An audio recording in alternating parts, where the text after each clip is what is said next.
지난 3일에 국민의힘은 김문수 후보를 대선 후보로 최종 선출했습니다.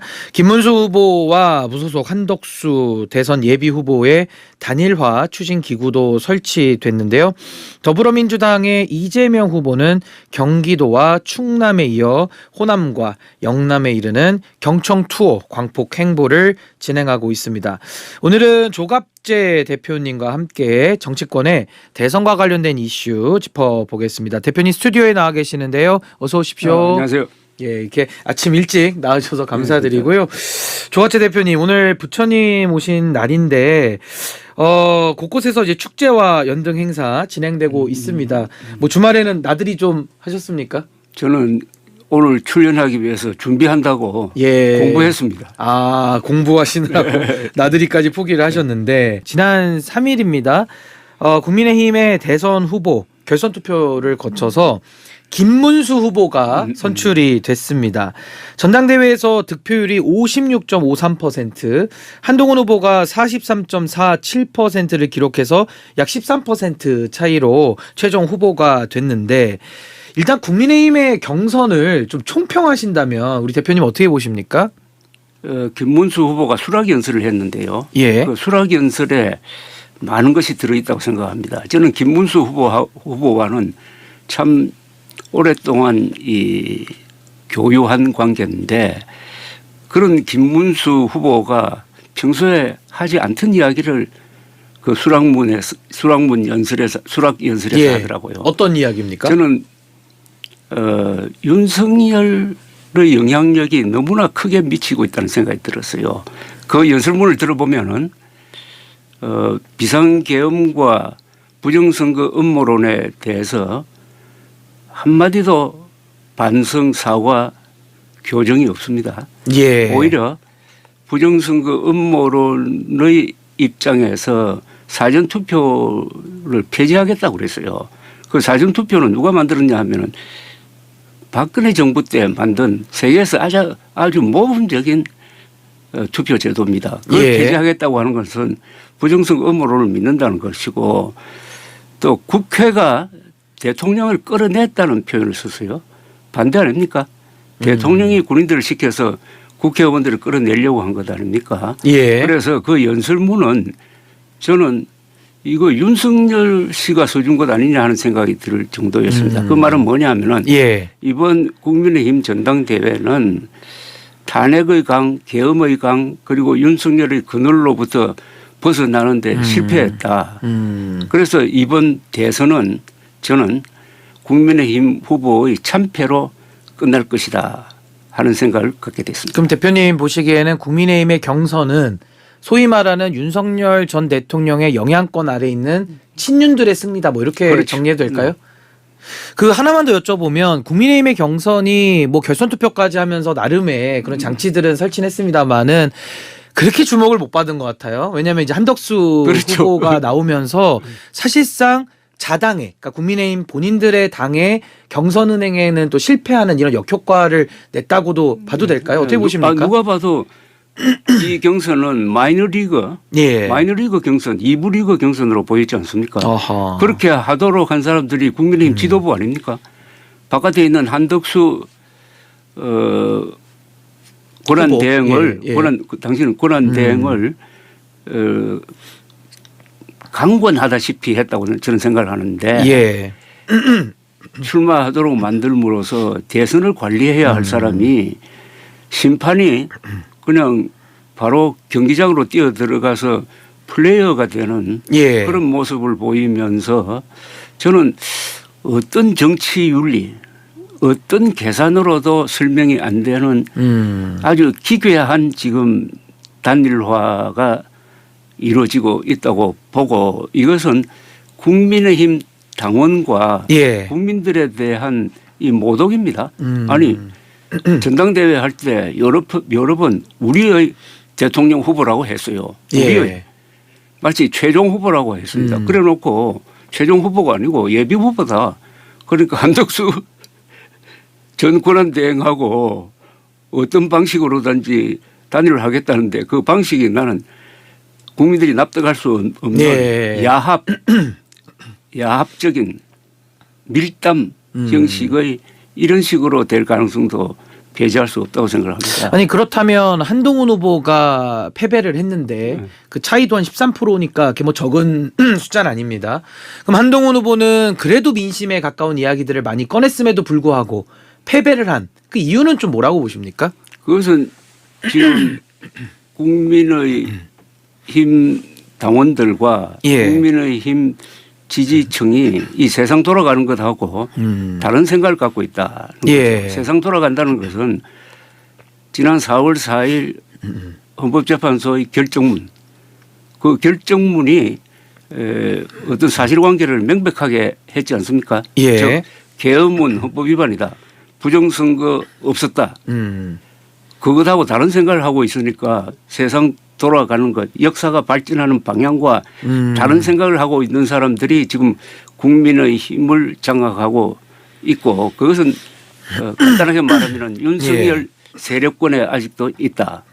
그러면 윤석열의 그림자, 윤석열을 업고 부정선거 음모론을 안고 선거판에 나와서 당선될 수 있느냐? 예.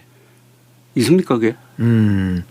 그러면 김문수 후보의 경쟁력이 낮다라는 것은 아무래도 경선 내내 한덕수 차출론이 나왔던 걸로 좀 설명이 가능할 것 같고요. 그렇다면은 지금 대표님 보시기에는 소위 말한 이 보수 진영 여기서 그러면 누가 좀 이렇게 국민들의 민심을 받아 안아야 된다 뭐 이렇게 보십니까? 이번 선거를 계기로 해가지고 보수는 결정적으로 분열될 겁니다. 그러니까 분열이 상수다. 분열되니까 국민의 한덕수가 되든 김문수가 되든 그런 후보는 윤석열 측의 인사로 보고 그 말은 헌법과 사실을 부정하는 세력이니까 이것은 보수적 가치에 맞지 않다. 다른 선택을 할 거예요. 그런데 다른 선택은 아마 기권을 하든지 뭐 투표장 안 갈 수도 있고요. 아마 이준석 개혁신당 후보 쪽으로 많이 갈 것 같아요. 아 개혁신당이 반사이익을 받는다. 어떻게 보면은 이준석의 시간이 시작된 것 아니냐는 생각이 듭니다. 아 그렇게 보시는군요. 아니 그럼 이준석 후보 얘기를 하셨으니까 조금 더 한번 여쭤보면 이준석 후보가 젊은 후보인데 지금 메시지 나오는 거 보면은 이재명 후보 뭐 법정 구속될지 모른다. 뭐 굉장히 반명 그 메시지를 맞아요. 너무 많이 내고 있는데 그 부분에 더해서 사실 비호감이 가장 높단 말입니다. 그렇죠. 그러니까 이런 부분들이 단기간에 극복이 될 수 있다고 보십니까? 저는 이준석 후보가 이번에 당선되지는 않을 거라고 봐요.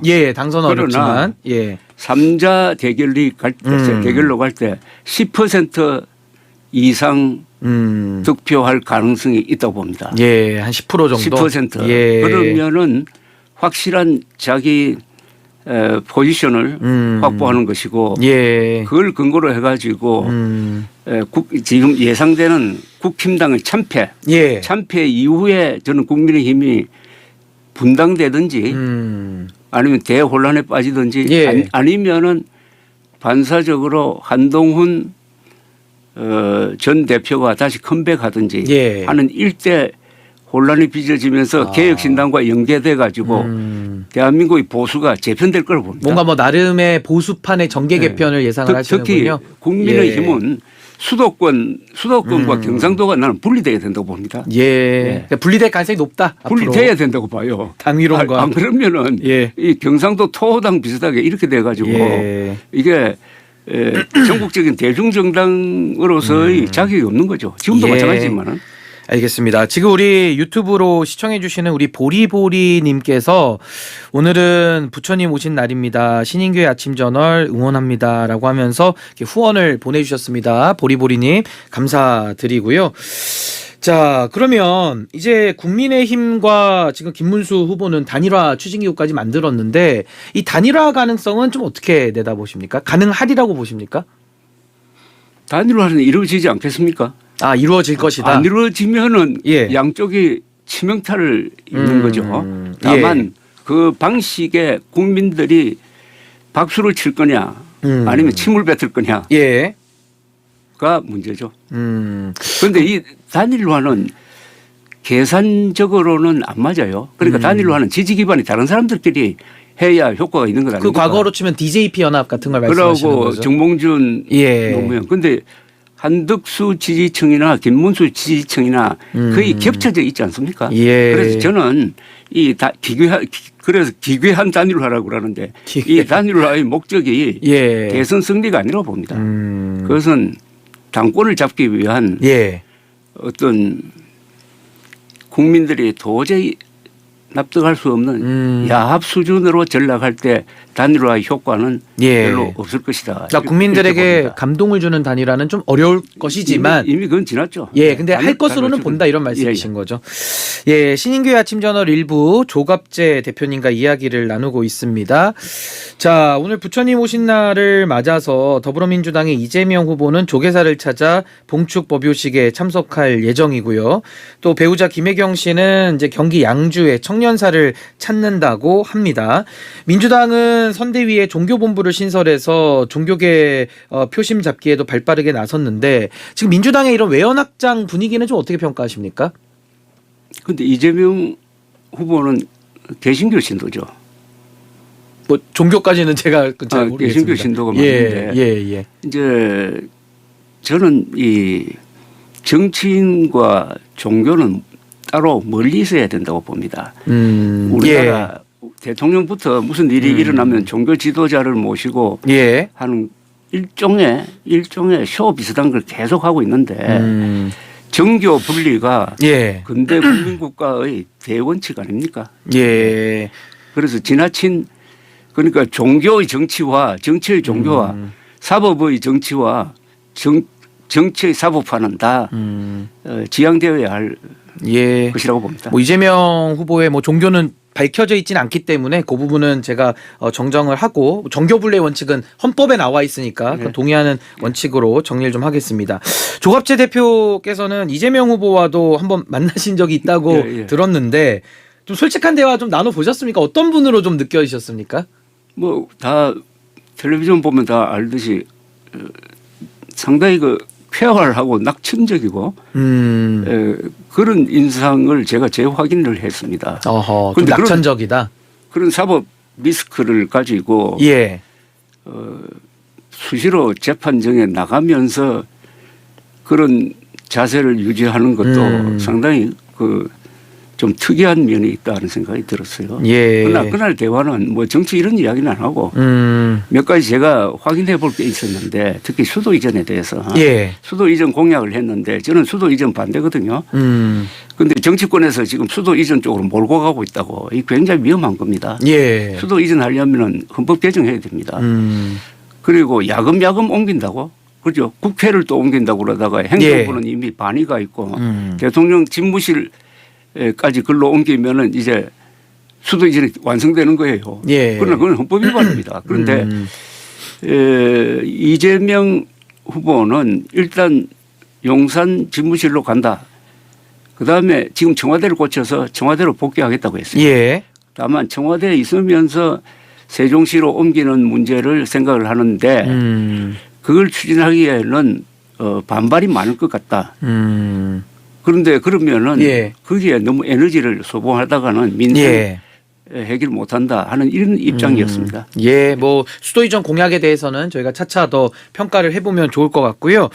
우선은 이재명 후보에 대한 대법원의 상고심 공직선거법 사안입니다. 공직선거법 사안의 유죄 취지의 파기환송이 나왔는데 우선은 대법원의 그 유죄 취지 파기환송에 대해서 우리 대표님은 그 판결을 어떻게 평가하십니까? 거기에 대해서는 뭐 여러 전문가들이 또 법률가들이 이미 다 이야기를 했는데 뭐 절차적인 문제 다 지적을 하고 있죠. 다른 관점에서 좀 말씀을 드리고 싶은데 이게 대법원이 이 문제를 깔끔하게 정리함으로써 신속하게 어떤 논란을 끝내겠다는 걸로 해가지고 이렇게 서둔 거 아닙니까? 분명히 목표는 그거죠. 신속한 문제 해소라고 그럴까요? 그런데 결과는 신속한 문제 확대로 가버립니다. 그러니까 정반대로 됐죠. 정반대로 가버렸습니다. 이 부분은 상당히 정부적 판단인데 이 부분에서 저는 조희대 대법원장이 실수를 했다고 봅니다. 조희대 대법원장이 실수다. 실수했다고 봅니다. 그러니까 그 내용보다는 이런 타이밍에서 또 이 유죄 취지의 파기환송은 지금 압도적 1위를 달리고 있는 대통령 후보에게 치명타가 될 수 있는 것 아닙니까? 그러면은 격렬한 반응이 일어날 것이라고 예상을 했어야 되는 것 아닙니까? 예. 그런데 예상대로 그렇게 됐잖아요. 물론 지금 뭐 대법원장을 탄핵한다든지 하는 것은 또 민주당이 또 실수하고 있다 그럴까요? 예. 과속하고 있는 거죠. 그래서 저는 하나의 뭐 이게 제가 대안 낼 입장은 아니지만은 파기환송 재판은 선거 기간 중에는 중단돼야 된다고 봅니다. 그래서 지금 안 그래도 민주당에서도 조희대 대법원장에 대한 탄핵은 보류를 했는데 예. 15일로 예정된 지금 고등법원의 파기환송심이 중요하지 않겠습니까? 예. 선거운동 기간에 해당이 되고 그렇죠. 예. 이재명 대표 후보의 선거운동에 대한 권리도 있지만은 또 국민들의 선택권까지 그렇죠. 연루돼 있단 말입니다. 근데 여기에 대해서 만약에 서울고등법원이 대법원의 뜻에 따라서 빠르게 결정을 내리고 상고심으로 다시 또 재상고심으로 넘긴다면 그때는 대안을 어떻게 가져가야 된다고 보십니까? 물론 가정을 전제로 지금 뭐 여러 가지 한식으로 생각하면은 6월 3일 이전에 확정 판결이 나올 수는 없지 않습니까? 그죠? 근데 지금 그 부분에 대해서도 대법원이 어떤 의도를 가지고 과속을 하면 그때는 막을 수 없는 지경이 와버린다라는 일각의 우려가 있거든요. 그건 이제 민주당 쪽에서 그동안에 이 조금 예상하지 못한 어떤 판결이 나오니까 아주 전전긍긍하는 왜냐하면 지기현 재판장 사례도 있고 하다 보니까 그래서 저는 15일로 잡혀 있는 건 하더라도 그 이후에 이 재판 기일은 저 선거 기간 안으로는 잡지 않아야 된다고 생각합니다. 서울고등법원에서 저는 그렇게 할 거라고 생각합니다. 그러니까 서울고법에서 지금 판단 5월 15일에 기일을 연기해서 결국에는 선거운동 기간에 그 선거 개입을 중단할 것이냐 아니면 더 진도를 나가서 더 큰 파국으로 갈 것이냐 요건 한번 좀 지켜봐야 되겠습니다. 그런데 이 부분에 있어서 우리 유권자의 투표 행위와 저는 관계가 있다고 봐요. 네. 그러니까 지금 이 파기환송이란 이 재판의 의미는 일단 유죄라는 것 아닙니까, 그죠? 유죄 취지로. 유죄 취지니까 유죄는 뭐 확정된 겁니다. 그죠? 그다음 남은 게 형량 부분이에요. 그리고 여기에 영향을 미칠 게 이번 선거 결과라고 생각합니다. 선거에서 근데 이재명 후보가 압도적으로 당선된다고 하면은 이것은 국민들이 이재명 후보의 사법 리스크를 다 알고 투표한 거거든요.